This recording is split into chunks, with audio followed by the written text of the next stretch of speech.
2025 সালের আগস্ট মাসের চতুর্থ সপ্তাহের আরও একটা গুরুত্বপূর্ণ প্রতিবেদন।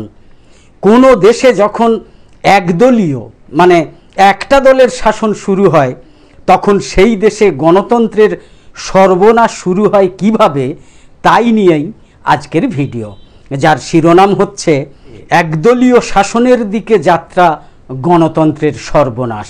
প্রতিবেদন উপস্থাপন করছি আমি জাকির হোসেন শেখ। যাই হোক, প্রতিবেদনের বিষয়ে আসি। একদলীয় শাসনের দিকে যাত্রা, গণতন্ত্রের সর্বনাশ।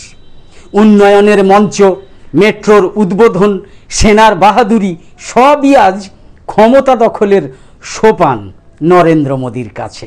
বাংলার মাটিতে দাঁড়িয়ে যাকে বদলে দেওয়ার আহ্বান জানালেন, তিনিই যাবতীয় বরাদ্দ অনুমোদন করে মেট্রো পথে কলকাতার উত্তর, দক্ষিণ, পূর্ব, পশ্চিম জুড়ে দেওয়ার স্বপ্ন দেখিয়েছিলেন রেলমন্ত্রী থাকার সময়। হ্যাঁ, এটাই বাস্তব। সেসব প্রায় 1.5 দশক আগের ঘটনা। আজকের মুখ্যমন্ত্রী তখন বাংলার আগুনে বিরোধী নেত্রী। সেদিন মোদির পূর্বসূরিরাই মমতার দিকে তাকিয়ে থাকতেন বাংলাকে বাম শাসন মুক্ত করার তাগিদে। বাজপেয়ী, আদবানি, যোশী। সময় বদলেছে। মোদি জমানার রাজনীতির ওঠাপড়া ন্যূনতম সৌজন্যটুকুকেও কাছে ঘেঁষতে দেয় না। নানা অজুহাতে 1 বছরেরও বেশি ঝুলিয়ে রেখে এখন বিধানসভা নির্বাচনের মুখে এই রাজ্যে মেট্রো প্রকল্পের উদ্বোধন ভোটের দামামা বাজাতেই। উন্নয়ন ঘিরে ক্ষমতা দখলের এমন নিম্নরুচির কুনাট্য বাংলাকে ভালোবেসে না স্রেফ ভোট কিনতে, এই প্রশ্ন কিন্তু উঠবেই।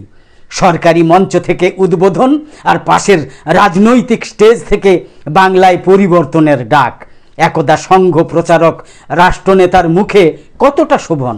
বডি ল্যাঙ্গুয়েজে বুঝিয়ে দিলেন ভোট আসছে বলেই প্রতি মাসে 1-2বার এসে তিনি ভোট ভিক্ষা এবং ইনিয়ে বিনিয়ে রাজ্য সরকারের মুণ্ডুপাত করবেন। কোভিডের সময় একবারও আসার সময় হয়নি, সামনে নির্বাচন, তাই হালে এলেন 3বার। কেউ এটাকে ডেলি প্যাসেঞ্জারি আখ্যা দিলেও আসলে নির্বাচন স্পেশাল। ভোট গেলেই আর এদিকে যে তিনি পা বাড়াবেন না জানে সবাই। সংঘের অনেক স্বপ্নকে ছুঁয়েও তার অপূর্ণ না পাওয়ার তালিকায় রয়ে গিয়েছে বাংলায় পদ্ম ফোটানোর ব্যর্থ প্রয়াস। 19, 21, 24-এর বিপর্যয় বড্ড বড় করে বাঁধছে বুকে। 26-এ শেষ সুযোগ।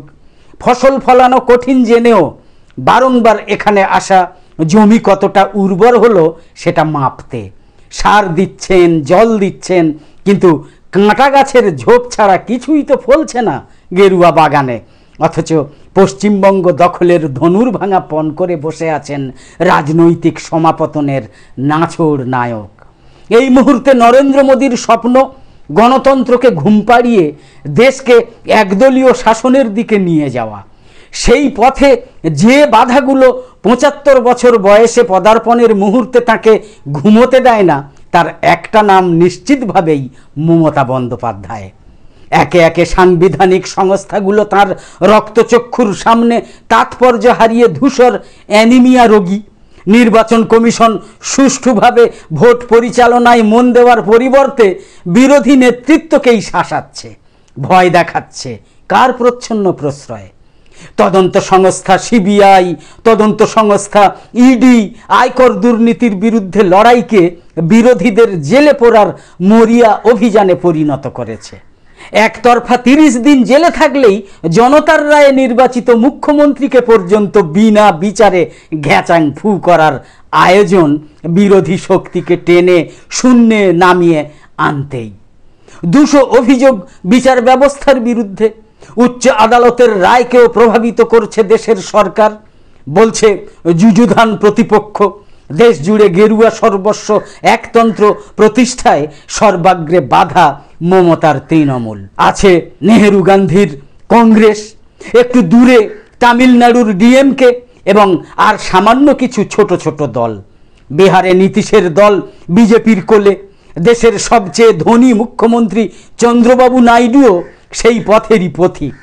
তৃণমূল সরকারের বিরুদ্ধে দুর্নীতি, স্বজন পোষণের হাজার হাজার অভিযোগ সত্ত্বেও মমতার লড়াকু ভাবমূর্তিকে এখনও ভাঙতে ব্যর্থ বিজেপি এবং সংঘ পরিবার। তাই আবার সংঘ এবং বিজেপির কোমর বাঁধা শুরু। 7 মাস গেলেই বাংলার জনমত যাচাই, বিধানসভা নির্বাচন। মমতা হার্ডলটা পেরোলেই একদিকে যেমন বাংলার 2 বিঘা জমি হাতের মুঠোয় এসে যাবে, তেমনি উপেন্দ্রাও বেমালুম ভ্যানিস। দেশ জুড়ে ডাবল ইঞ্জিনের বৃত্ত সম্পূর্ণ হওয়ার আশা জাগবে। মোদিজি একবার কেন, 10 বার কেন, 100 বারও আসতে তৈরি এই বাংলায়। আপাতত 75 পেরিয়ে তিনি প্রধানমন্ত্রী থাকলেও সফর ফুরিয়ে আসছে দ্রুত। চমক ধমকের রাজনীতি বেশি দিন স্থায়ী হয় না। তাই নির্বাচন কমিশনকে খুল্লা কাজে লাগানো ক্ষমতা দখলের নির্ণায়ক লড়াইয়ে।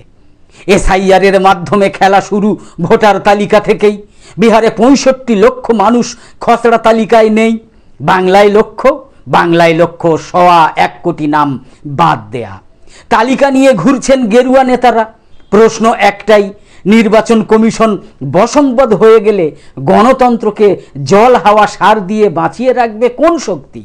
আজ এই ক্রান্তিকালে বড্ড মনে পড়ছে টিএন সেশন সাহেবকে। দেশের 10ম নির্বাচন কমিশনার ছিলেন। তাঁর দৌলতেই দেশের মানুষ জেনেছিল নির্বাচন কমিশনেরও একটা শক্ত শিরদাঁড়া হয়। সরকারের আজ্ঞাবাহী নয়, আলাদা একটা অস্তিত্ব আছে তার।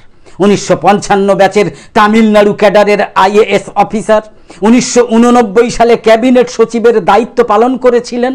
অবসরের পর 1990 সালের 12ই ডিসেম্বর থেকে 96 সালের 11ই ডিসেম্বর পর্যন্ত নির্বাচন কমিশনারের দায়িত্ব পালন করেছিলেন। শুধু নয়, বুঝিয়ে দিয়েছিলেন সংস্থার স্বাধীন ভূমিকা কেমন হতে পারে।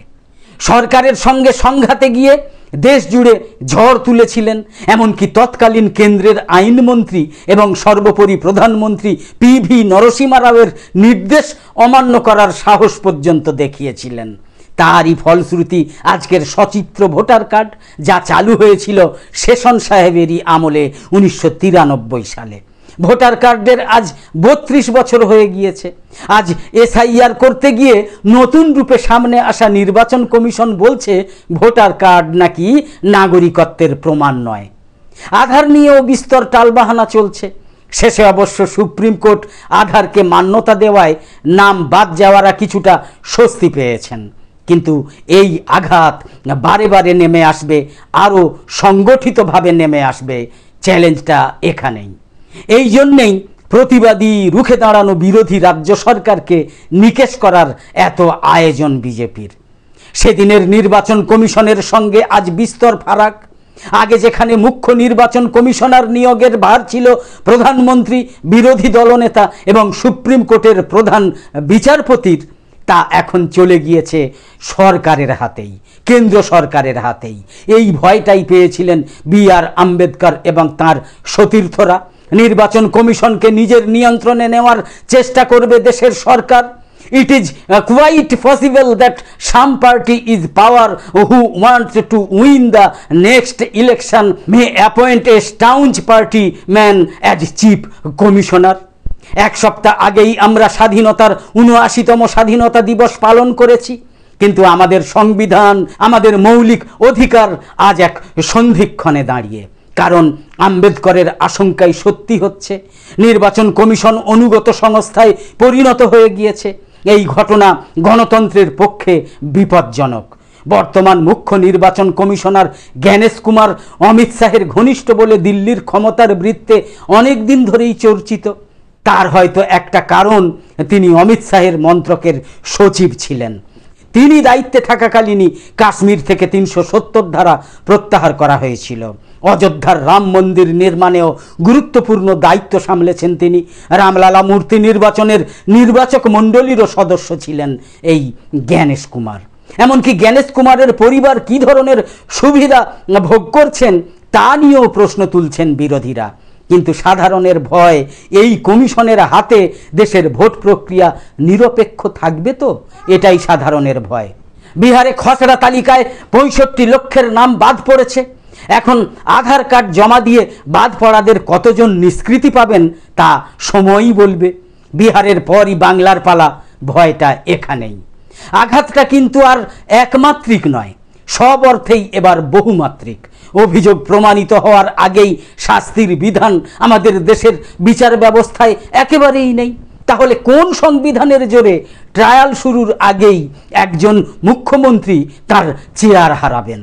এবং তা করা হবে কেন্দ্রের শাসক দলের অনুগত রাজ্যপালের মাধ্যমে। উদ্দেশ্যটা স্পষ্ট। এই আইন কার্যকর হলে বিধানসভা ভোটের অনেক আগেই শিবু সোরেন পুত্র হেমন্ত সোরেন কিংবা অরবিন্দ কেজরিওয়ালকে চেয়ার হারাতে হতো। এ রাজ্যে বঙ্গ বিজেপির জমিদাররা প্রায়শই পশ্চিমবঙ্গের বর্তমান অবস্থাকে পুলিশ স্টেট বলে মুচকি হাসেন। তাদের বলি, বিচারের আগেই মন্ত্রী মুখ্যমন্ত্রীদের পদ কেড়ে নেওয়া কিসের ইঙ্গিত? বিরোধী শাসিত রাজ্যের সরকারকে উল্টে দেওয়ার সুপরিকল্পিত ষড়যন্ত্র নয়? এক কথায় পুলিশ সর্বস্ব শাসন ব্যবস্থার দিকে অগ্রসর হওয়া এই আইন আম্বেদকরের সংবিধানের মৌলিক অধিকারের সম্পূর্ণ বিরোধী।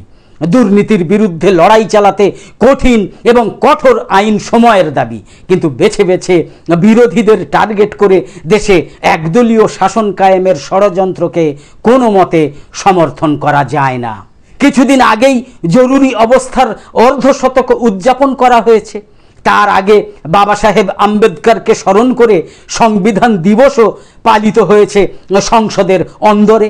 অথচ পদে পদে বিরোধীদের কোণঠাসা করা এবং স্বাধীন গণতান্ত্রিক মতামতের ত্রুটি চেপে ধরতে কোনো শাসকই পিছপা হয় না। ইন্দিরা গান্ধী যা অত্যন্ত ন্যাক্কারজনকভাবে করেছেন, 50 বছর আগে আজ সেই একই নাটক মঞ্চস্থ হচ্ছে, শুধু মুখোশটা বদলে। এক দেশ এক নির্বাচন থেকে শুরু করে 30 দিন জেলে থাকলেই মুখ্যমন্ত্রীর অপসারণ এবং রাজ্যপালকে প্রভূত ক্ষমতা প্রদান বহুদলীয় শাসন কাঠামো ভেঙে একদলীয় শাসনের দিকে যাত্রারই ইঙ্গিতবাহী।